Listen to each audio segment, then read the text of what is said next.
estaremos hablando de educación. ¿Por qué?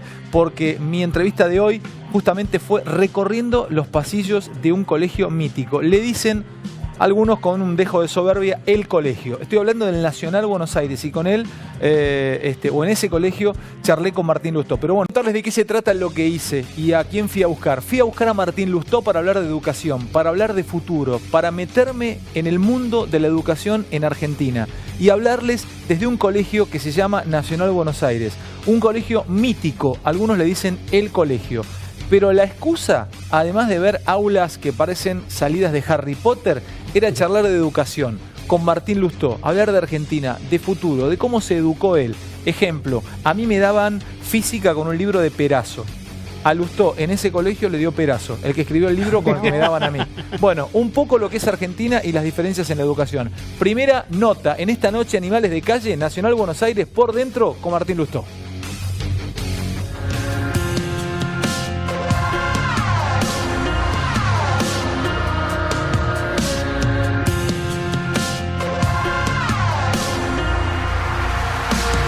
¿Qué hace, Martín? ¿Cómo andas, Sergio? Estoy alucinado con este lugar. Qué edificio, ¿viste? Gracias por abrirme las puertas de tu colegio. Sí, hace mucho ya. Yo he vuelto a dar clases, pero en el 2009, 2010. Este es a ver, vamos a contar a la gente, a la audiencia, el Nacional Buenos Aires. Este es el Colegio Nacional de Buenos Aires. Colegio sí. Nacional de Buenos Aires. Yo no lo conocía e ¿No? Impacta y tiene reminiscencias harrypoterianas que te lo habrán dicho 1000 veces, Bien, ¿viste? A los viejos bien. colegios de la Edad Media o de Edad Moderna también. Es impresionantemente impactante cuando entras acá. Pero nunca habías venido a la Manzana de las Luces, a esta Sí, manzana. pero Nunca habías prestado no, atención, nunca, ni habías entrado. Nunca. Aparte mete miedo a este colegio. No, este edificio creo que es de principio del siglo XX, pero es cierto lo que vos decís. Yo he viajado por muchos lugares del mundo, de hecho viví en Reino Unido y en Estados Unidos, y a veces me ha pasado entrando a una universidad muy prestigiosa y antigua, por ahí entras a Harvard o entras a Cambridge y digo, uy, qué lindo es estudiar en estos lugares, y pienso un poco y digo, bueno, yo estuve en un lugar así, en un lugar con historia, en un lugar con edificios imponentes. Este colegio en realidad es la continuidad de un colegio que venía de antes, ¿no? Porque no en este lugar, pero sí la continuidad de estudio desde donde estudió Belgrano, entre otros. Es la continuidad de varios colegios. Primero, se supone que cuando entramos acá tenemos que leer Juvenilia de Miguel Canet y estudiar la historia del colegio. Es un colegio que se funda, si no me equivoco, siglo XVII por los jesuitas. Después, cuando los jesuitas son expulsados, se transforma en otro colegio y después en otro colegio y después Rivadavia lo refunda con el nombre, creo que Colegio de Ciencias Morales. Y después Mitre le da el nombre definitivo, creo que en 1862 o 63. ¿Podemos recorrerlo un poquito? Vamos caminando. Sí, es un placer. Te voy preguntando, vamos a pasar. Esto me impactó muchísimo. ¿Qué es esto? ¿Este es el aula magna? Este es el salón de actos. Salón de actos. Sí. Salón de actos, aula magna. Acá, conferencias importantes se dan acá. Si venís a dar una charla, si vinieras, por ejemplo, a dar una charla sobre periodismo al colegio, la darías acá. Si te recibís, la ceremonia de graduación es acá. Acá te entregan el diploma cuando te recibís. Sí, y también ¿Dónde estabas sentado cuando te recibiste vos, te acordás? No me acuerdo porque lo estoy mezclando. Hace poco nos dieron uno por los 25 años de graduados. Sí.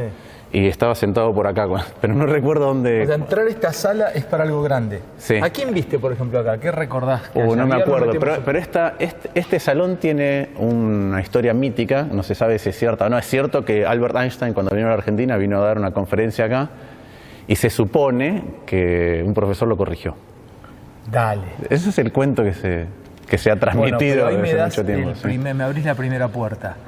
Porque si uno automáticamente conecta con un sentido de lo que es el Nacional de Buenos Aires, conecta con élite intelectual, transgresión, capacidad e inteligencia o cultura, pero también con soberbia. Y lo que me estás contando marca eso. Sí, sin duda, sin duda. Es un colegio al cual muchos egresados, a mí no me pasa eso.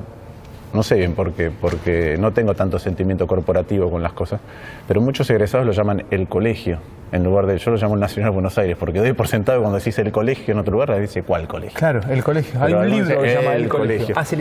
O sea, como diciendo, es el colegio, el único. Sí, pasa eso. Es un colegio muy particular, ¿no? Es un colegio de excelencia académica, pero es un colegio que tiene enorme ventaja para brindar excelencia académica, porque lo que hace, en definitiva, es un mega filtro, es una mega selección para el ingreso. Ahí me voy a meter, porque lo que quiero hablar con vos es un poco de educación, hablar de futuro y de educación. Me ha tocado, a partir de este Animales de Calle, de ir a lugares que ejemplifican una Argentina pensada, pero que después quedó trunca. Sí.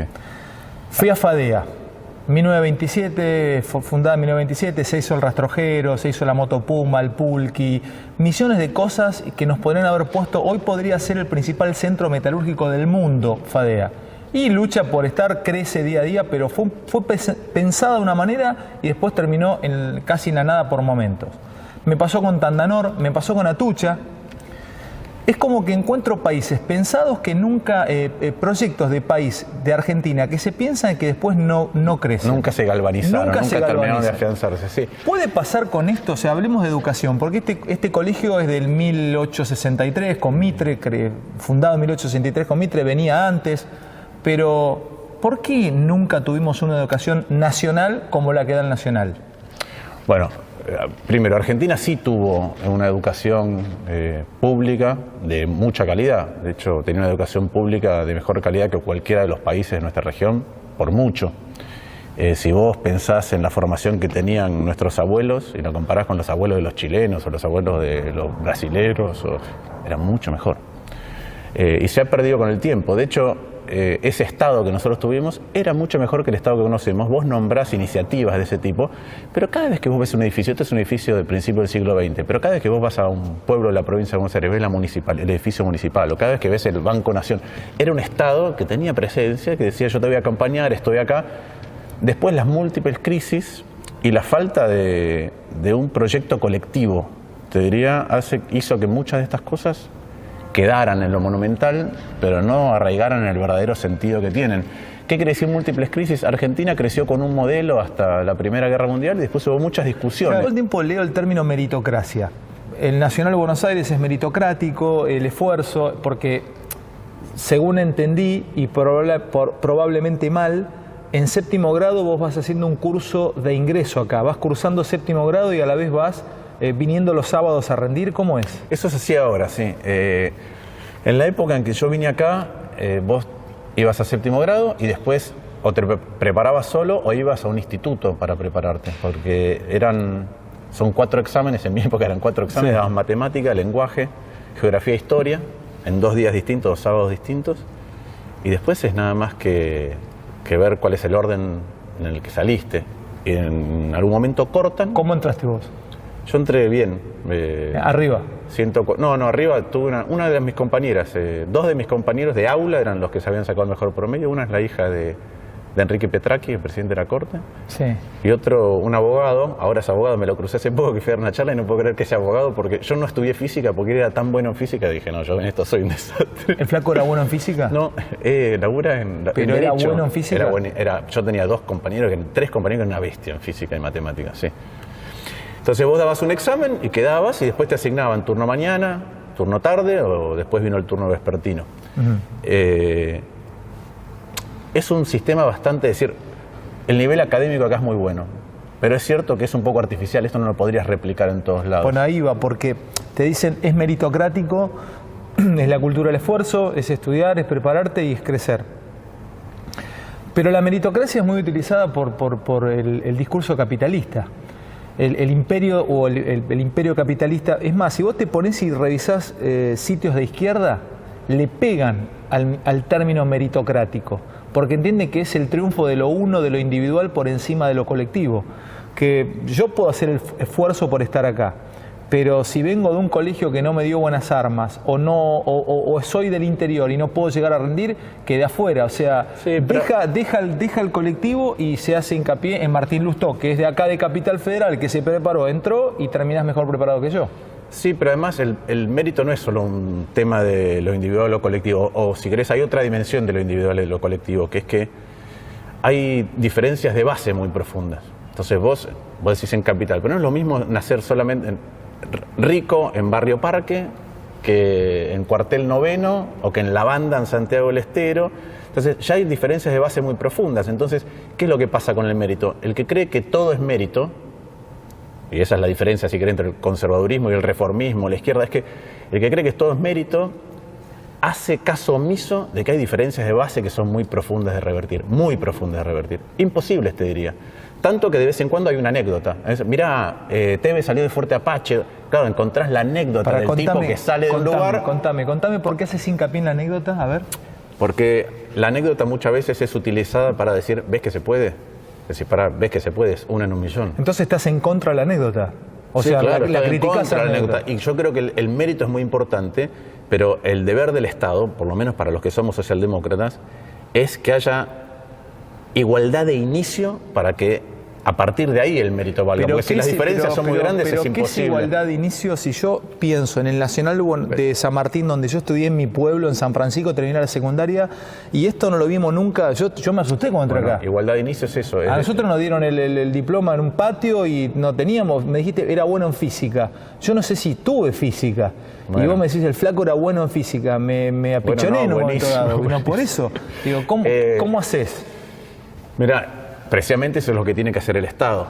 El Estado argentino hace mucho tiempo que viene fallando en eso, ¿no? No viene brindando a todos los ciudadanos, independientemente del lugar donde nacen, las mismas oportunidades. ¿Qué es las mismas oportunidades? El mismo combo de bienes y servicios públicos. Y en la medida en que vos has descentralizado la educación, la has pasado a las provincias, y la salud lo mismo, hay dos componentes fundamentales que no tienen un compromiso del Estado Nacional con la igualdad de lo que puede recibir un argentino independientemente de donde haya nacido. Ahora bien, ¿este modelo es replicable en todos lados? Vos podés tener un colegio de estos en cada provincia, más o menos, podrías tener colegios, si querés, de excelencia, de élite en cada provincia, pero el sistema que está acá no lo podrías replicar para toda la Argentina, para toda la población. Como sistema no. No, ¿por qué? Porque tiene una pequeña trampa la excelencia académica del Nacional de Buenos Aires. ¿Cuál es esa trampa? Es un colegio al que es difícil entrar. Entonces no todo el mundo dice yo estoy dispuesto antes a dar un examen o ahora un curso durante todo un año. Dale, sí. Entonces vienen algunos, ¿cuáles? Los que les va bien en su colegio. Y vienen acá, es decir, ahí ya tenés un filtro muy grande. Te puedo contar una anécdota de cuando yo me vine a escribir, si querés. Y cuando llegás acá hay un examen, con lo cual filtrás aún más. Entonces, ¿con qué se encuentra un profesor acá? Cuando un profesor viene a dar clases se encuentra con que le escogieron los mejores alumnos que podría tener. O sea, la materia prima para crear del profesor también lleva a que tenga excelencia. Sí, porque en una clase... O sea, ninguno va a estar, perdón el término, pelotudeando en una clase.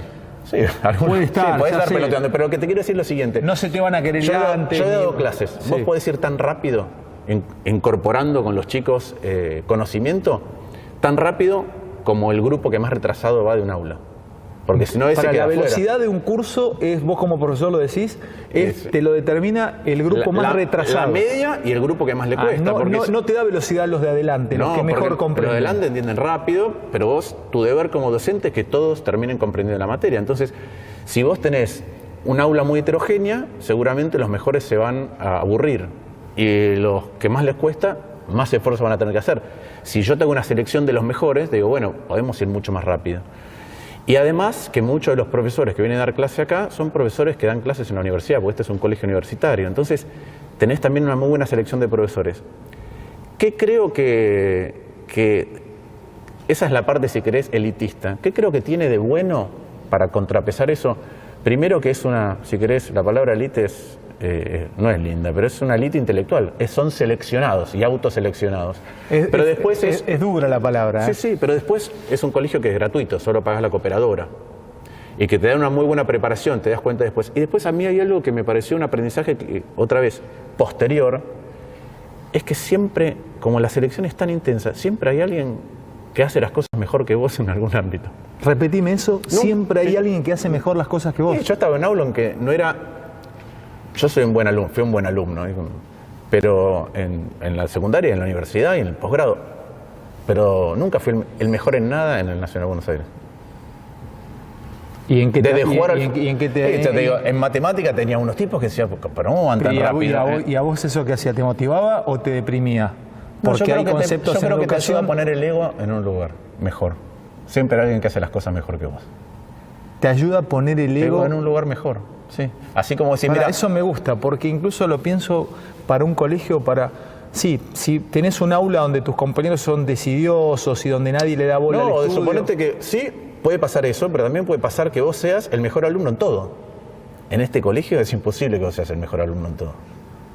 Es imposible. Sos mejor en algunas cosas, sos peor en otras, y siempre hay algo que eso que estás haciendo, sea latín, matemática, literatura, física, química, biología, siempre ven que es mejor que vos. Argentina siempre estuvo manejada por élites, que vienen no todos del mismo lugar, pero sí tienen un concepto compartido. La generación del 80 tenía una educación europea. Este gobierno tiene una educación, en gran base están formados en el Newman. Sí.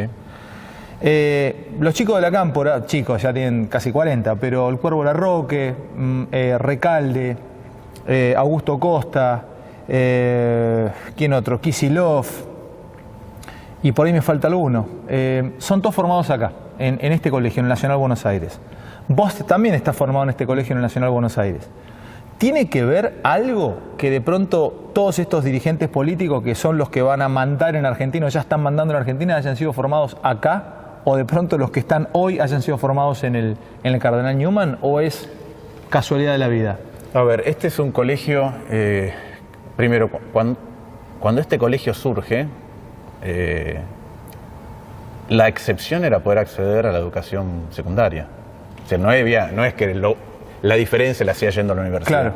Y venías a un colegio que tiene estas características, y la verdad es que gran parte de la formación es una formación humanista que dio mucha gente a la política a lo largo del tiempo. Eso sigue vivo, porque además es un colegio universitario donde se hace política. Pero es una casualidad que el centro o la cabeza, la vanguardia de la Cámpora haya estudiado acá, que vos que sos líder en tu partido o en tu movimiento hayas estudiado acá y tantos otros hayan estudiado acá. O sea, les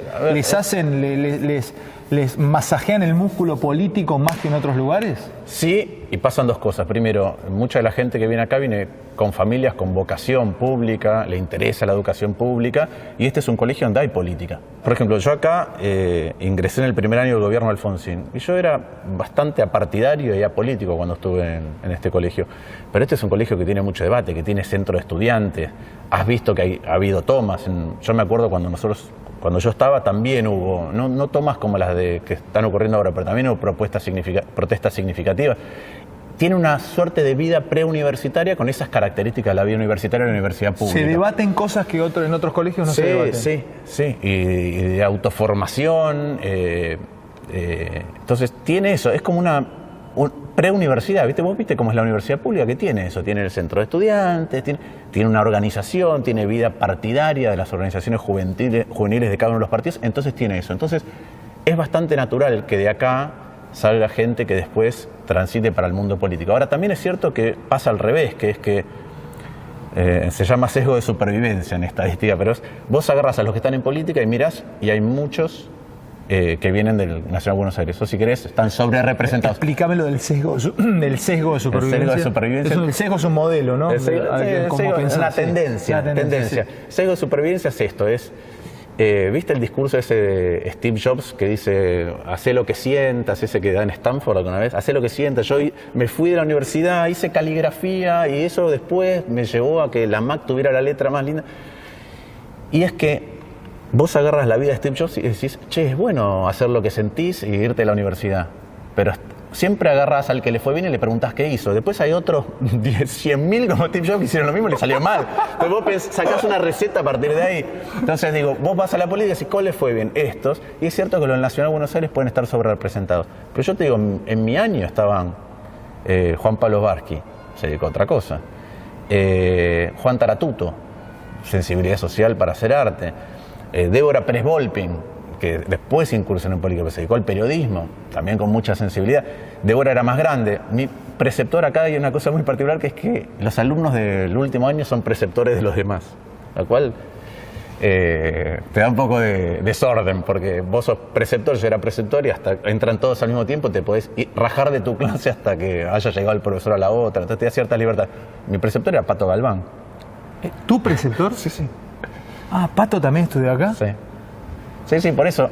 Este es un mundo muy amplio. Ah, bueno, pero está marcando algo. Son todos, algunos en un ámbito, otros en otro, pero todos llegaron a que les vaya bien a donde encararon su idea de otra vez vida. Sesgo de supervivencia, porque te puedo contar, si yo te cuento de los que no les fue bien, no los conoces.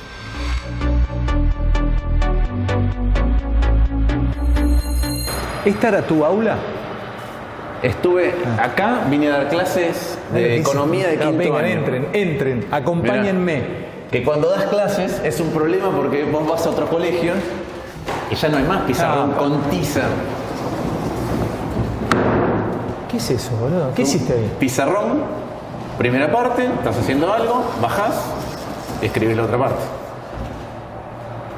Pará. Pero te manchás todo. Hay otros colegios que tienen marcador. Pará. Yo anoté acá, suponete, no sé... Estás haciendo desarrollo de matemáticas. Desarrollo de matemáticas. Listo. No borrás.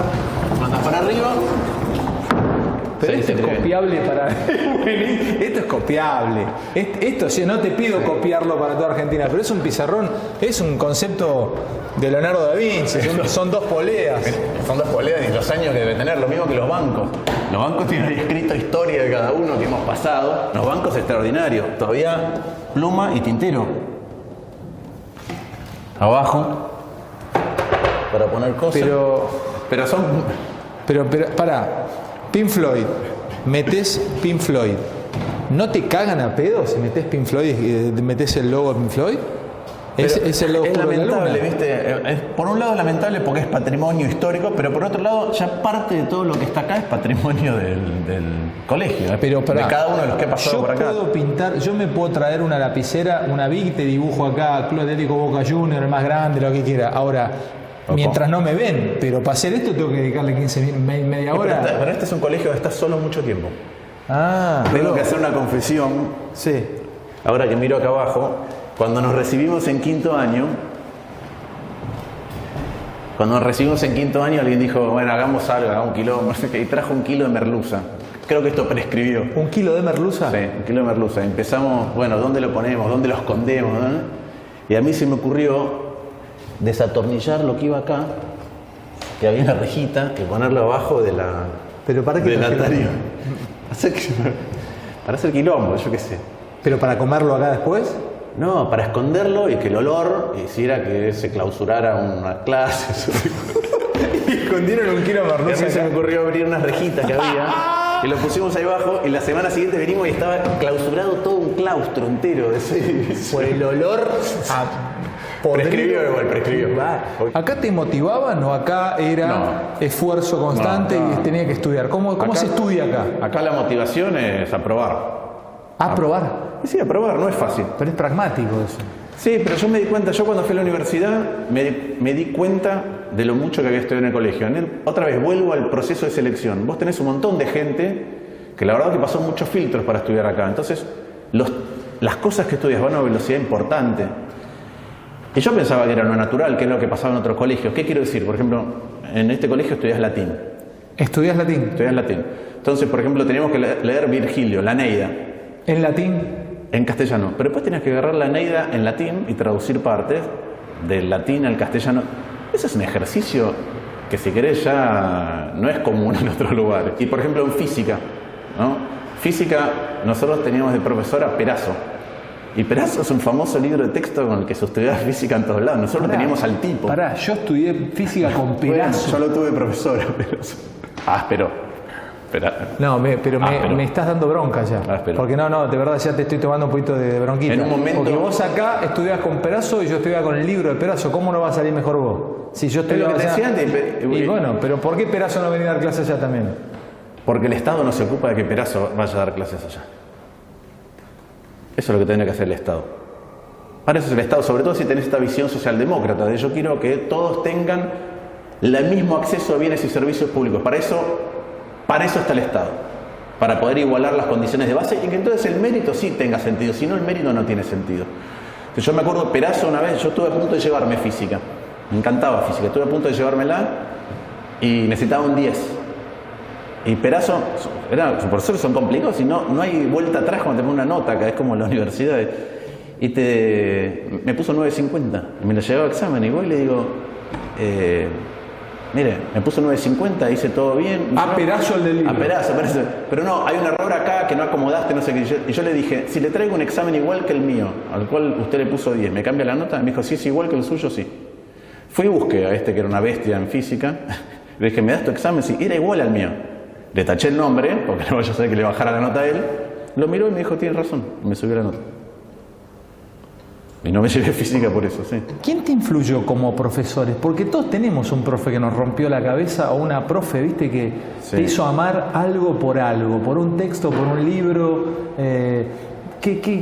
Yo te cuento lo mío. Yo abrazo, no vine a estudiar periodismo a Buenos Aires, pero a mí me pasaron una grabación de cuando había venido Juan Pablo II a Buenos Aires, creo que en el 82, había sido 83, no recuerdo cuándo. Yo estaba terminando la primaria y vi a un camarógrafo corriendo Juan Pablo II por todos lados y me despertó algo y el tipo nos empezó a hablar de periodismo, un profesor, Sarsuto de apellido. Nos habló del periodismo. Y mira dónde estoy, Martín, entrevistándote a vos en Nacional Buenos Aires. ¿Tuviste algún profe que te generara eso? Sí, tuve muy buenos profesores acá, pero yo recuerdo uno de una materia que siempre pensé que era un embole, que es geografía. ¿Geografía? Sí, tuve un profesor que se llamaba Montes. Nos daba geografía de América, nos dio 2 veces geografía, nos daba geografía de América, estudiamos geografía de América, viste, dónde están las montañas, las cadenas montañosas de cada uno, los lagos, los ríos. Y cuando vino el examen, el primer examen, ¿viste? Te sentás, bueno, estuvimos estudiando esto, a ver qué carajo son las preguntas, que yo dije, cuál es la altura del pico tal, cuál es el largo del río tal. De acuerdo a las características geográficas de la región de los Grandes Lagos, piense qué tipo de actividad económica y humana debe haber surgido y cuándo. No. Sí. Repetime, de acuerdo a la... ¿O qué piensa usted que se puede dar de desarrollo en la zona de las Rocallosas? Eso era la geografía era un contexto en el cual nos desenvolvíamos. Te hace pensar lateralmente, no te mirá, lo que te dice, mira, la geografía es un condicionante, que hoy además sabemos que la geografía es un enorme condicionante, es un condicionante de la geopolítica gigantesco, y es un condicionante inclusive de la actividad económica. Paul Krugman, Premio Nobel de Economía, en gran medida, una de las cosas que desarrolló es los condicionantes geográficos del comercio internacional. Pero en ese momento era raro que en lugar de estudiarte de memoria algo, te dijeron, mira, ya te estudiaste de memoria todo esto, bueno, a ver, ¿para qué sirve? A mí las clases de él me encantaban. Áspero, nunca había puesto un 10, nunca... Montes. Sí. Montes.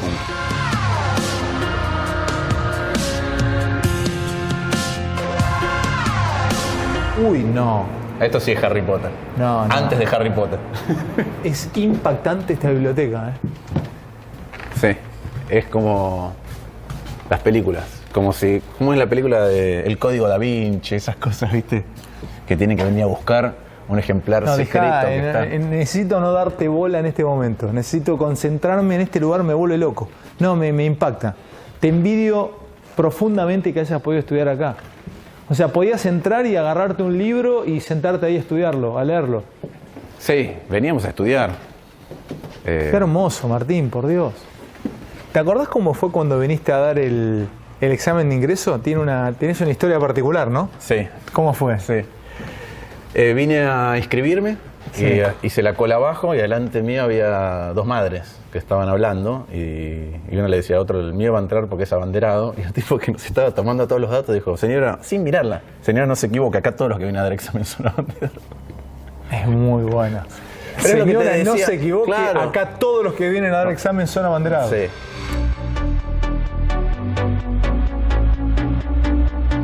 ¿Cuál es la salida para vos? ¿Qué habría que hacer? Habría que pensar en una Argentina de qué tipo. Pensemos de acá a 20 años, no de acá a 5 años porque no lo vamos a lograr. A ver, mira, eso que acabas de decir es muy importante. ¿Tenemos la capacidad y la paciencia para pensar a largo plazo o no?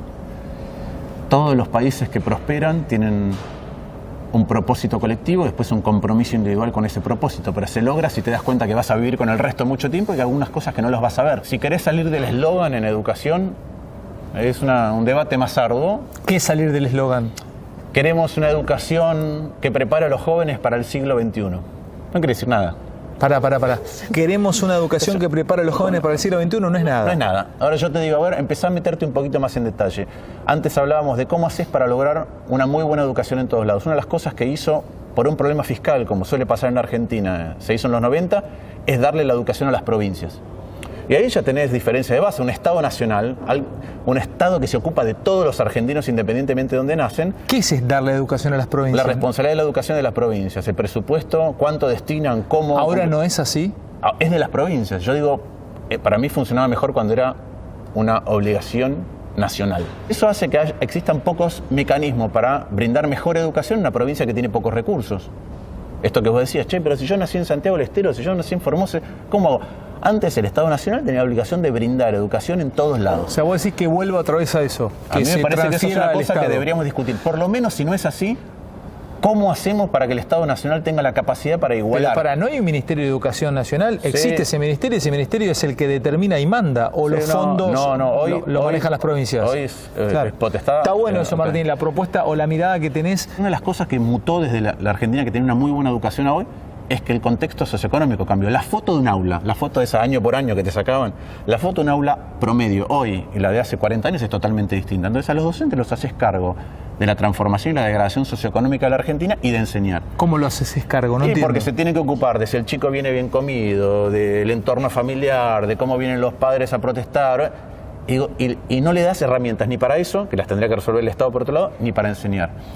Y una cosa que es muy importante es cómo igualás, cómo mejorás la formación docente. No hay sistema educativo que pueda mejorar si los docentes no son mejores cada vez. Vos lo que necesitas es, si yo quiero brindar información excelente y homogénea en todos lados, los tengo que tener muy bien formados con los mismos contenidos. Vos querés homogeneizar el cómo se forman los docentes. ¿Y vos esa es una propuesta para el futuro de la educación en Argentina. Vos en la Argentina nadie me lo había encarado así. Nadie me lo había encarado desde los docentes. Todos me lo encaraban desde el alumno. O sea, tu mirada, mira qué interesante. Tu mirada es, señores, vamos a homogeneizar, hagamos iguales a los profesores, o sea, que tengan un mismo discurso o una misma idea, una misma formación.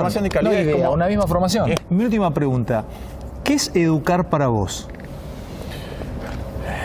Educar tiene varios condimentos. El primero es un condimento no menor de la convivencia, de la socialización. Es decir, cuando guardapolvos blancos, saber a qué comunidad pertenecemos, cuál es nuestra historia común, cuáles son las cosas que compartimos y hacia dónde avanzamos colectivamente.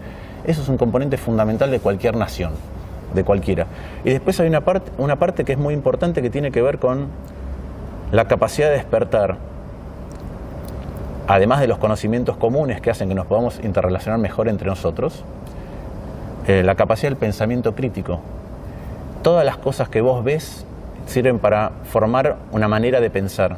Y lo que es importante no es resolver un problema puntual, lo importante es cómo el ejercicio de resolver problemas puntuales en cualquier ámbito, sea en geografía, como comentábamos antes, o en matemática, o en música, te permiten abordar los nuevos problemas que vas a tener en tu vida. Martín, me pongo de pie para agradecerte y para que nos hayas permitido conocer tu colegio, el Nacional de Buenos Aires, un lugar mítico para muchos y incluso para mí, que soy un curioso por naturaleza, quería conocer este lugar de pensamiento y de educación. Me asombra que no hayas estado acá antes, me alegra mucho que hayas tenido la iniciativa de venir. Esto tiene mucha historia y además es muy lindo, y a mí me trajo recuerdos de todo tipo.